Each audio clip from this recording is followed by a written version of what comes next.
ప్రియ సహోదరి, ప్రియ తమ్ముడు, ప్రియ చెల్లెమ్మ, ఏ సమస్య భయపడదు. ఉద్యోగపరమైన సమస్యలు ఉన్నాయా, వ్యాపారపరమైన సమస్యలు ఉన్నాయా, చదువుపరమైన సమస్యలు ఉన్నాయా, కుటుంబపరమైన సమస్యలు భయపడద్దు అంటున్నాడు. భయపడద్దు అంటున్నాడు.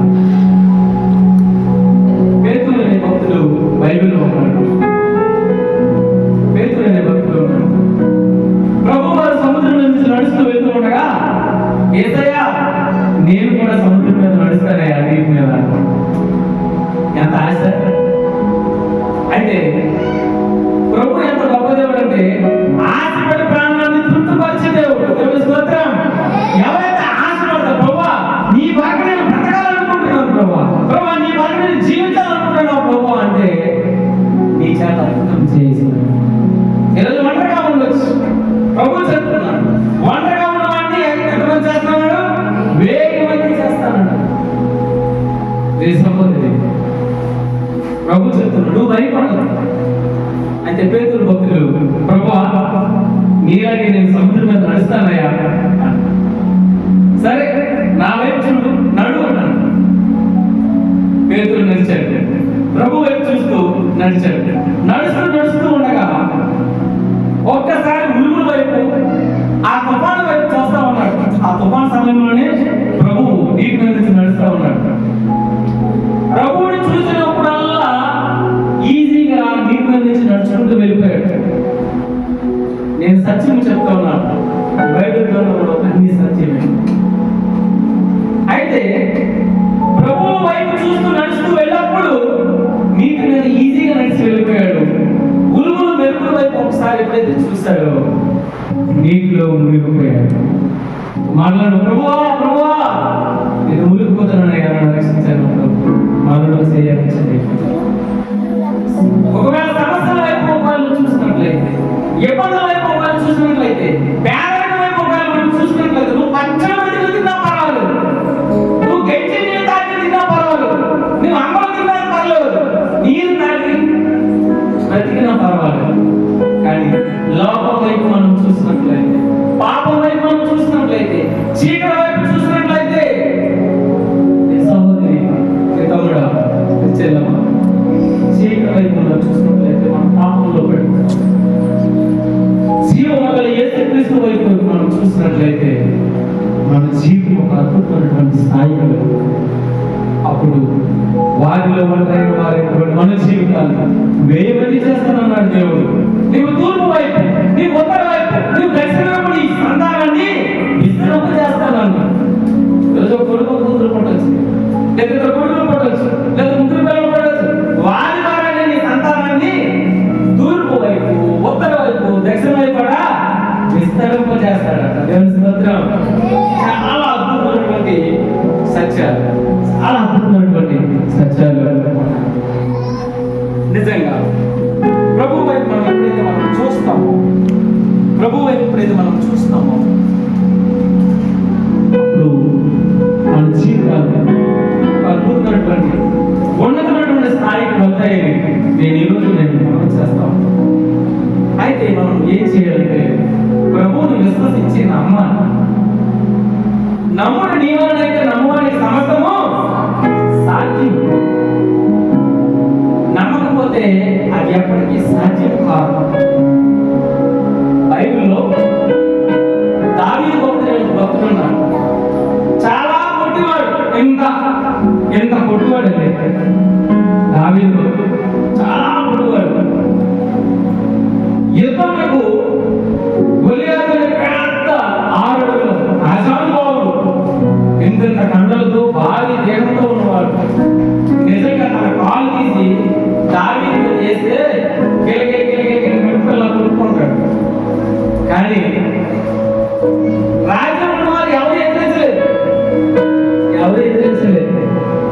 యుద్ధానికి సిద్ధంగా పోయిందంటే ఈ పొట్టుమాడైనటువంటి దావీదు అలా అక్కడికి వెళ్ళి ఎదురుగా నిలబడినప్పుడు ఆ గొలియాతు నీవు ఎలా వచ్చావురా, ఎవరు అడిగితే ఇక్కడికి వచ్చావు, ఎవరిని ఇక్కడ పంపించాలన్నప్పుడు దావీదు భక్తుడు చెప్తున్నాడు, నేను జీవముగా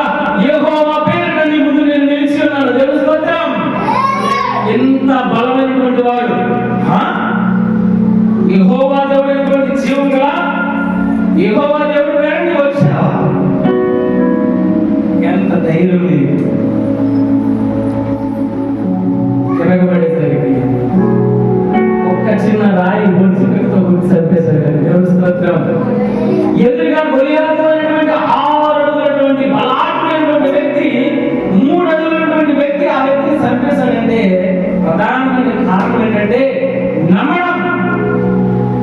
ప్రభు వైపు విశ్వసించి నమ్మినట్లయితే నీ ద్వారా అద్భుతం చేస్తాడు, నీ ద్వారా అద్భుతం చేస్తాడు. అందుకే అంటున్నాడు నమ్మని వలన అయితే నమ్మువానికి సమస్తము సాధ్యం. సాధ్యం సాధ్యం. నీ సమస్త సేపు నేను యెహోవా పేరిట జీవముగా యేసుక్రీస్తు పేరిట ఉన్నాను. నీ సమస్య నా ఎదురుగా నువ్వు నిలబడలేవు. నీ పేదరికంగా చెప్పు, నేను యేసుక్రీస్తు ప్రభువుని నా జీవితంలో ఆహ్వానించాను, నా హృదయంలో నేను ఆహ్వానించాను. నేను నీ సమస్యను నేను దాన్ని ఎదిరించగలను. నువ్వు పెద్దవాళ్ళు చిన్నవాళ్ళు ఎవరైనా సరే, ఒకవేళ మీరు చదువుకున్న టైంలో మీరు చదువుకున్నటువంటి సబ్జెక్ట్ మీకు కష్టం అవ్వచ్చు, మీ కుటుంబ పోరాటం మీకు కష్టం అవ్వచ్చు. నేను జీవము గల యేసుక్రీస్తు ప్రేరణకు నేను నిలబడ్డాను. నేను ఎదిరించగలనని నీ సమస్యతో నేను చెప్పినట్లయితే ఆ సమస్య ఎగిరిపోతుంది. స్తోత్రం.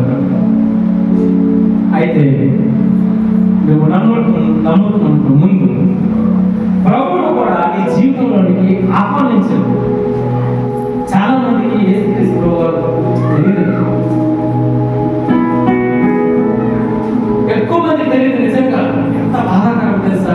ఆయన అంటాడు, నేను అందరికీ ప్రభువుని, ఒక యాత్రాడ గ్రామానికి కానీ, ఒక ఐదు నగరానికి కానీ, ఒక పిఎం కాలనీ కానీ, ఒక శ్రీకాకుళానికి కానీ, ఒక విజయనగరం, ఒక ప్రాంతానికి దేవుడు నేను కాను, నేను అందరికీ ప్రభువుని ఉన్నాను. ప్రయాసపడి భారం వస్తున్న సమస్త జనులారా నా ఎదురు రండి, మీకు నేను విశ్రాంతి కలిగి చేస్తాను. ఏ ప్రయాసం ఉన్నావు? ఈ ప్రయాసం ఏంటో నాకు తెలియదు, నీ బాధ అయితే నాకు తెలియదు, నీ వ్యాధి అయితే నాకు తెలియదు, నీ కష్టం నాకు తెలియదు, నీ హృదయం ఏదంటే ఆ ఇబ్బంది ఉందో నాకు తెలియదు. కానీ ప్రతి అంతరంగాలు ఎదుగుతున్నటువంటి దేవుడికి తెలుసు. ఏ బాధ ఉందో, ఏ ఇబ్బంది ఉందో, ఏ కష్టం ఉందో నజరేయుడైన యేసుక్రీస్తు వారు ఆయన వైపు చూస్తే ఆయన మన జీవితంలో ఆహ్వానిస్తే మన జీవితాలు కట్టబడతాయి, మన జీవితాలు నిలబడబడతాయి, మన జీవితాలు స్థిరపడబడతాయి, మన జీవితాలు సంతోషంగా సమాధానంగా ఉంటాయి. ఎంతమంది సమస్య ఉందని చెప్పేసి చాలా మంది చనిపోతున్నారు. యవ్వనస్తులు మొదట చనిపోతున్నారు. ఎంత బాధ! ఏ ప్రయత్నం బాధపడ్డా సరే నువ్వు చింతపడ, నువ్వు భయపడ, దిగులు పడ, నన్ను ఆహ్వానించు. జీవితంలో లక్షల రూపాయలు బిజినెస్లు పోయి, లక్షల రూపాయలు ఒకవైపు నువ్వు చచ్చిపో ప్రభు, ఇంకోవైపు నా దగ్గర నీ తల్లి ఇవ్వలేదు, నీ తండ్రి కన్నా చూపినటువంటి ప్రేమ నేను చూపిస్తాను, నా దగ్గర బిజినెస్ లక్షలకి పోయాయి. వెంటనే శ్రీకాకుళం ప్రాంతానికి వచ్చాను. ఎలాంటి దేవుడి మందిరంలో ఇలా మోకరించి ప్రభువా అంతా అయిపోయాడు, నా జీవితం ఏమి లేదు, బ్రతికిస్తావు, సంతోషం నీ ఇష్టం అన్న. ప్రార్థన చేసిన మరుసటి రోజునే చిన్న జాబ్ ఉంది, వెళ్తావా? వేరే కట్టిన ప్రాంతానికి వెళ్ళి నా శాలరీ ఏం తెలుసా? 8,000. నేనే ఒక సంస్థ నడిపించడం, నేనే ఒక 4,000 శాలరీస్ ఇచ్చేవాడు. మనల్ని 8,000 శాలరీకి వెళ్తావా అని తెలిసారు చెప్పినప్పుడు, అయ్యా 7,000 లక్షలా కనిపిస్తున్నాయి నా జీవితానికి. ఎందుకంటే సుమారు 10 లక్షలు పోయాయి. నేను వెళ్తాను, ప్రార్థన చేసుకుని వెళ్ళాను. ఎరగొట్ట ప్రాంతాన్ని ఒక్కరోజే పనిచేసి వాళ్ళు అన్నారు 8,000 శాలరీ, 2,000 ట్రావెలింగ్ ఇస్తాం, 10,000 అన్నా. 10,000 కాస్త ఒక్కరోజు పనిచేసి చూపించేసరికి ఆయన అన్నారు, నో నో నో, నీకు 8,000 కాదు, నీకు 18,000 శాలరీ ఇస్తాను. తెలుసుకోవద్దాం. ఒక్క రోజులో జరిగిపోయింది. ఎప్పుడు తెలుసా, ప్రభుని నేను సంపూర్ణంగా నా జీవితంలో నా బ్రతుకులను ఆహ్వానించాను. బైబిల్లో పేతురు చేపలు పెట్టిన వాళ్ళు రాత్రంతా శ్రమ పడ్డారు. ఆ దోణి అంటే ఆ పడవ వేసుకొని సముద్రంలోకి వెళ్ళారు. ఎంత తిరిగినా సరే వలగాసం ఒక్క చేప కూడా దొరకలేదు. పేదరికం, ఆకలి, కుటుంబం పస్తులు, చేపలు పడితే కానీ ఆ వండుకోవాలి, అమ్ముకోవాలి, వచ్చినప్పుడు తినాలి. చేపలు పట్టడం కుదరలేదు, సాధ్యం కాలేదు. అయితే మనిషికి సాధ్యం కాదేమో, దేవుడికి సాధ్యమే. యేసు ప్రభువు అలాగా సముద్రం దగ్గరికి వెళ్ళారు. వెళ్ళి, నీ దోణి నాకు ఒకసారి ఇస్తావా, నీ దోణి నాకు ఒకసారి ఇస్తావా, నీ దోణిలో నేను అడుగు పెట్టాలని యేసు ప్రభు అన్నారు.